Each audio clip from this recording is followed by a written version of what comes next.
sibuyas, kunting halagang 100 lang binili ko. Kayo lang ang kaya ko, everyone.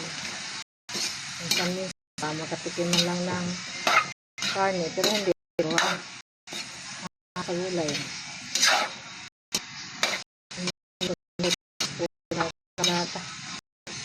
Lahat ang makikita.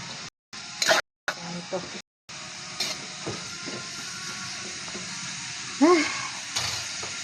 Hindi talaga mag-budget. Diyos ko po.